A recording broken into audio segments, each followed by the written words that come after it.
Welcome back. It's Mighty Mike. It's HigherSelphy. HigherSelphy.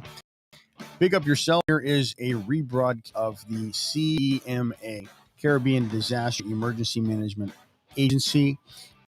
And we have Elizabeth Haley, the director, going to do a broadcast here for you guys, so you guys know what's going on here in the Caribbean region and what they're doing to help out. So you guys go, pick up the show.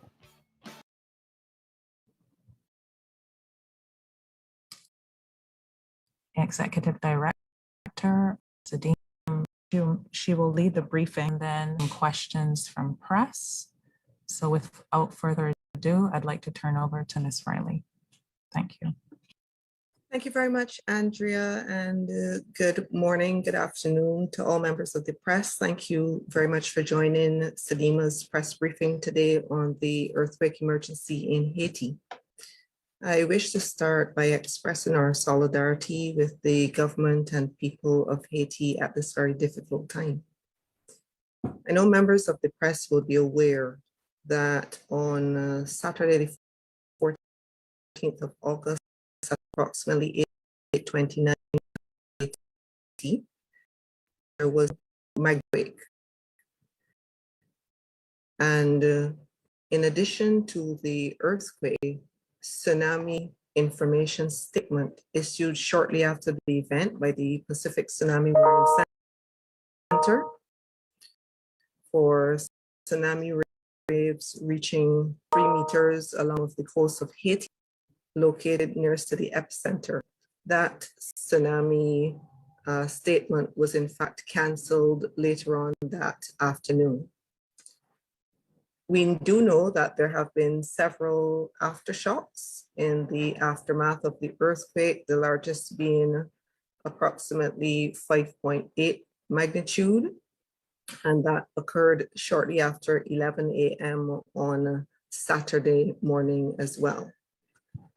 The situation on the ground, of course, is being complicated by Tropical Depression Grace, and downgraded Tropical Storm Grace, and this is scheduled to impact Haiti today and into tomorrow. There are significant forecasts with respect to rainfall accumulation. The National Hurricane Center has in fact projected 10 inches of rainfall in the affected area, isolated maximums of up to 15 inches being possible through to Tuesday. So of course, there is the possibility of flash flooding and mudslides as well. So to speak a bit of statistics on the impact, and we received these from the Civil Protection Department in Haiti this morning, and they are correct as of 8 a.m.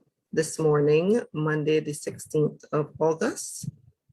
We do know that approximately 16% of the country's population has been affected, and that the impact has been most felt in the southern departments, South Granats departments. In terms of fatalities, the statistics this 1,297 fatalities. The injured, the numbers this morning are 2,838 persons. We also know that 14,000 families have been affected. Several buildings destroyed or damaged, and this morning's statistics, 369 have been destroyed, with 4,850 houses being damaged. We are aware that infrastructure in the health and education sectors have been impacted as well, and other buildings such as hotels, customs like some measures. In addition, there has been major damage to areas as well. With the national response, I know that some of this information is already in the public domain, so I just wanted to highlight that state of emergency for 1 month, and specifically on the regional level actions which have been undertaken. So the CDEMA coordinated the earthquake on Saturday. We have been in constant contact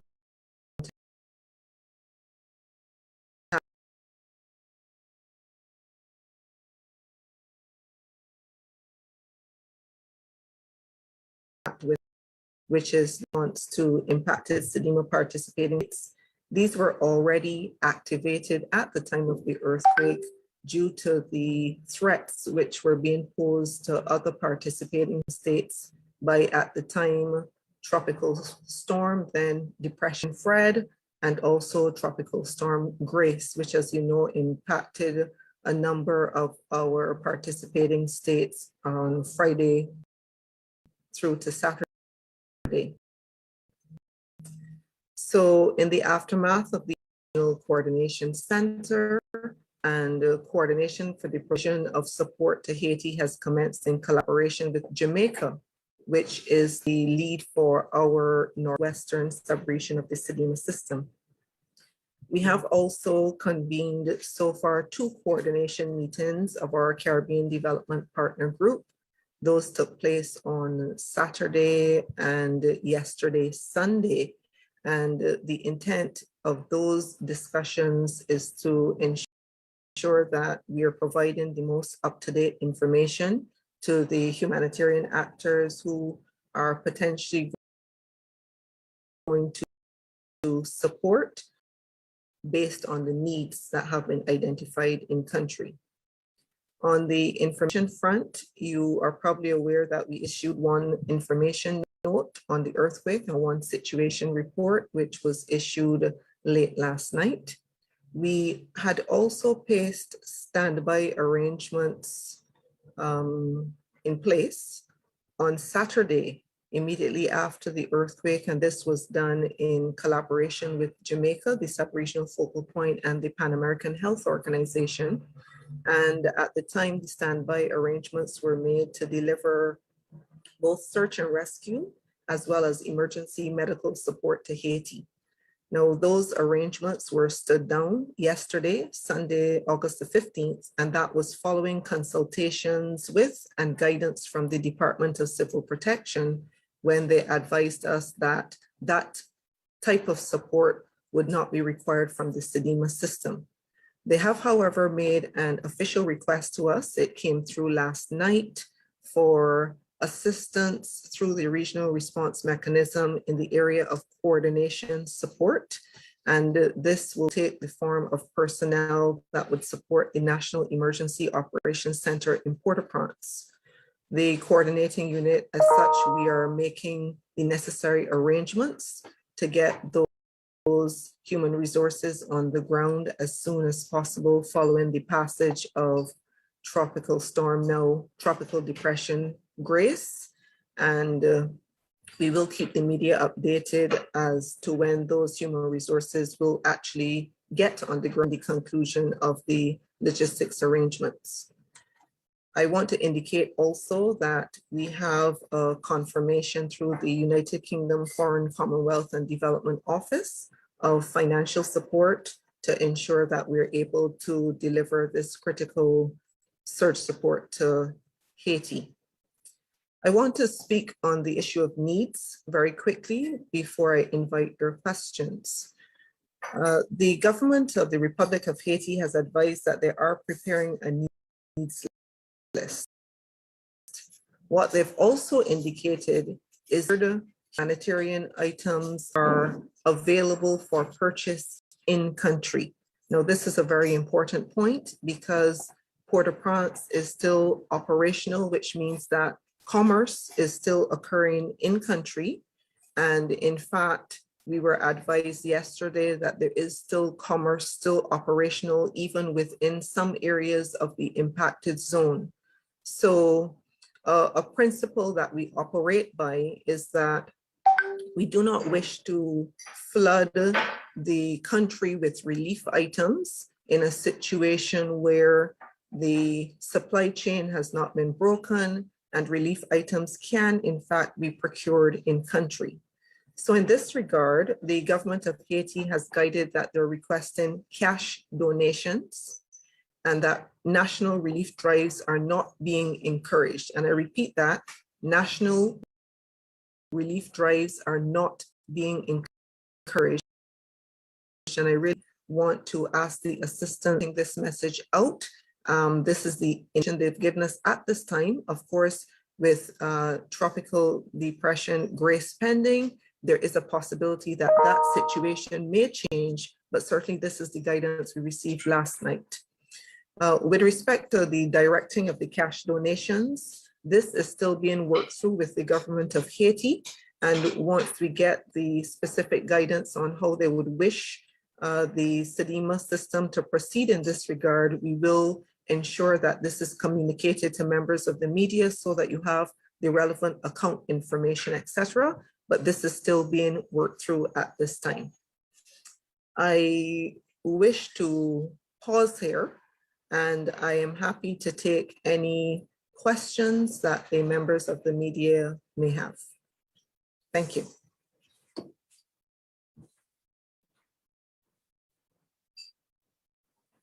Yes, a question from Jermaine. And you can probably identify the media host that you're with as well, just for the purpose of the persons on the call.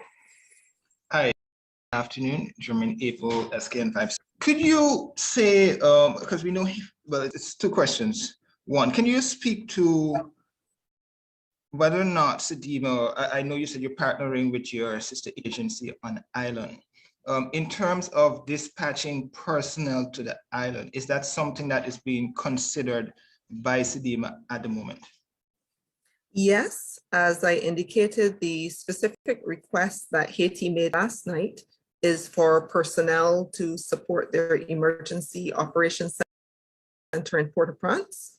So yes, being considered at the time, and we are in fact in the process of making arrangements to have that deployment into Port-au-Prince. Okay, and the second part to that question has to do specifically with how is CDEMA preparing to dispatch? I know you probably wouldn't have a number in terms of how many personnel you're looking at currently, but how is Haiti's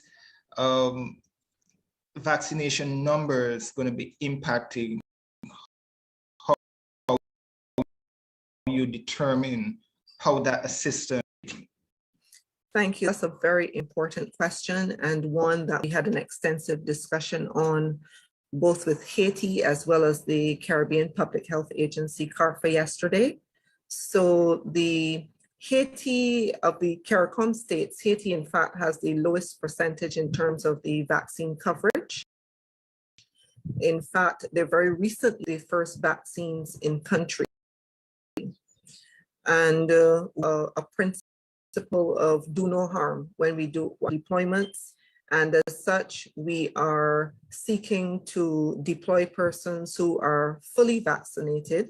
And by that, I mean that they have had both their first dose as well as their second dose of the vaccines that they're taking, as well as the requisite period post-vaccine that they would have safely passed that time frame. And this is based on the guidance from CARFA.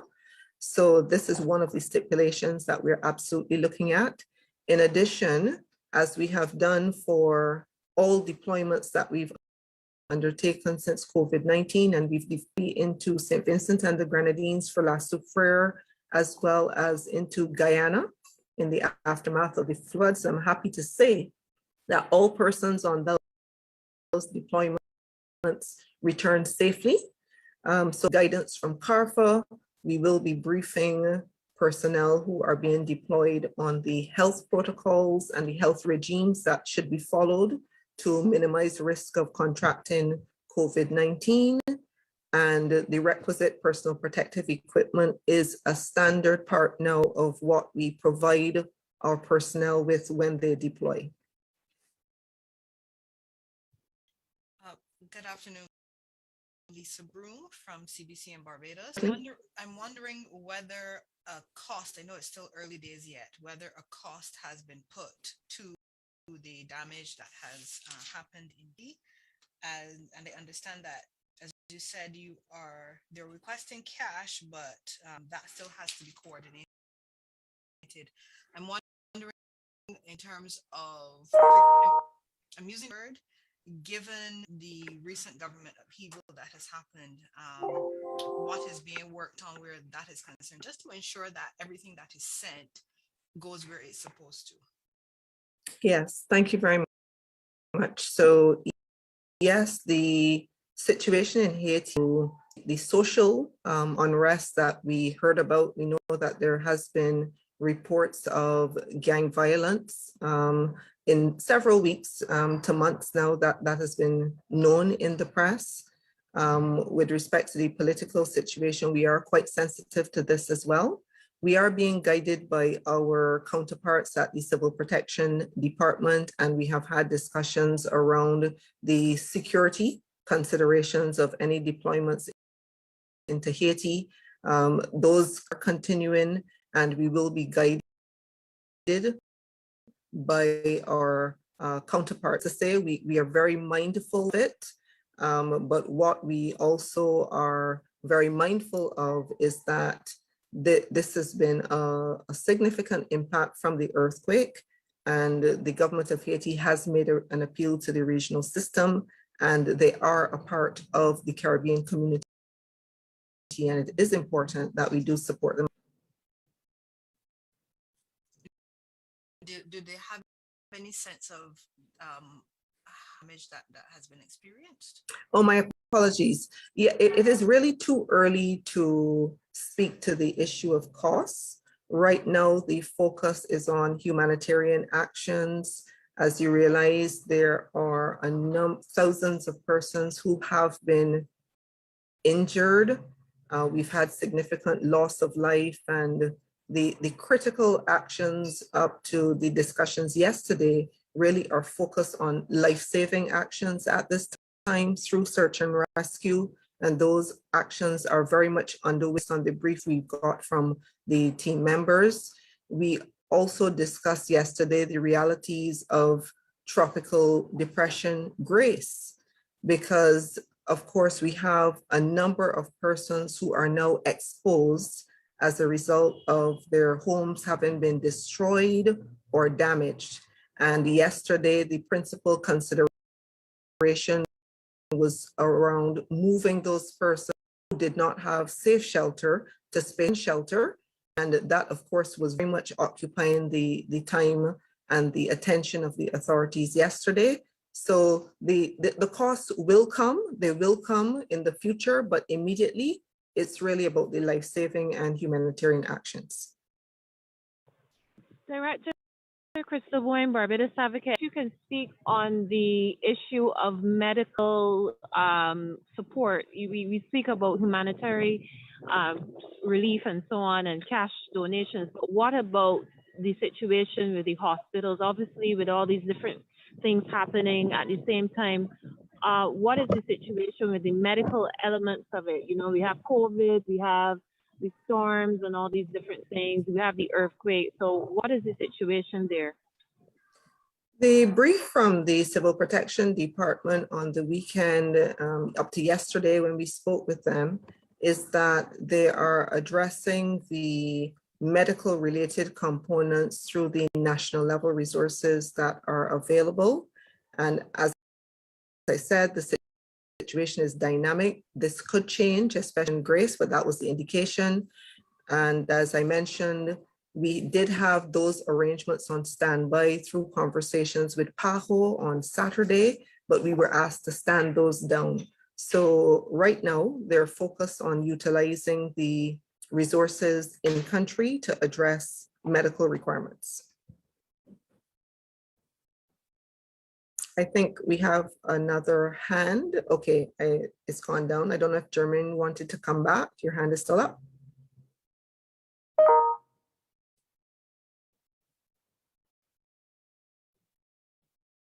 Okay, maybe not. Well, Andrew, I don't know if you have any additional questions. There are no questions in the chat. Last call for questions.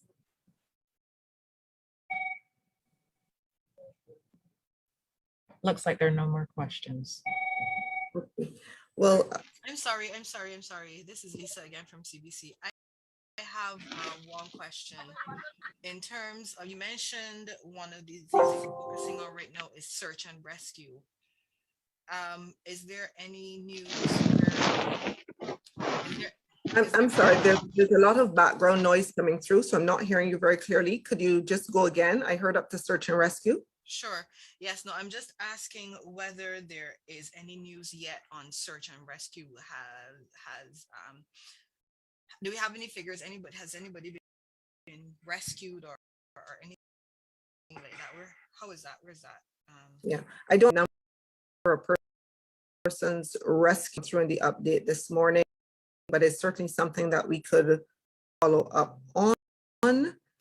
We did get from the director of the Civil Protection Department yesterday that a formal request was made for additional search and rescue assistance, and that request went through to the United States. And in speaking to officials from the United States yesterday evening, they did confirm to us that that support was being mobilized to come into. Thank you. You're welcome. I think there was one question. Yep, go ahead, please. Are you working with other medical teams and the rescue missions there in Haiti? Okay, so the Department of Protection owned the standby arrangements that we had for medical assistance, the arrangements, and if that is in collaboration with our health partners, as you could well, we did have discussion PAHO on Saturday to put those standby arrangements in place, and they were poised to make sure that we could deliver it if required. But Haiti asked us to stand down that arrangement. So right now, we do not have medical personnel on the ground. We have search and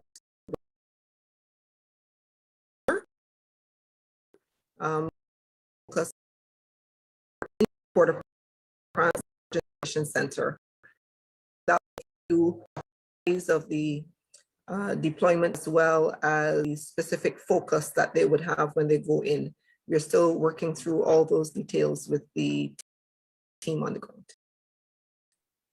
I understand that Cuba has a rescue team there. And you clarify that? I cannot confirm it. This would have to check with the Department of Civil Protection. Okay, thank you. You're welcome.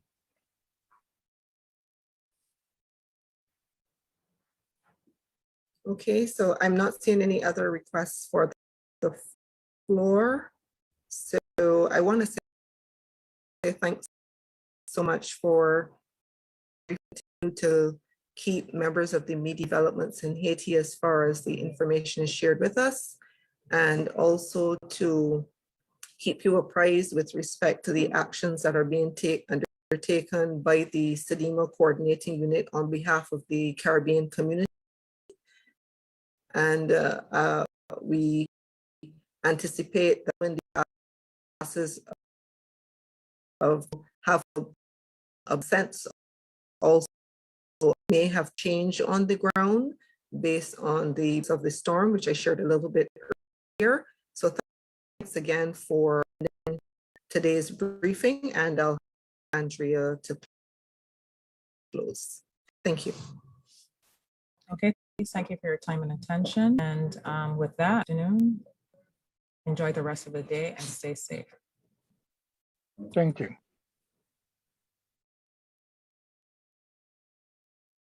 And there you have it, guys. That's the rebroadcast of the CDEMA live broadcast today. you can check that support check out. Stay safe, make a plan. Hurricane season is not over. Thank you guys. Positive results right here on HigherSelphy. So much. Have a wonderful evening.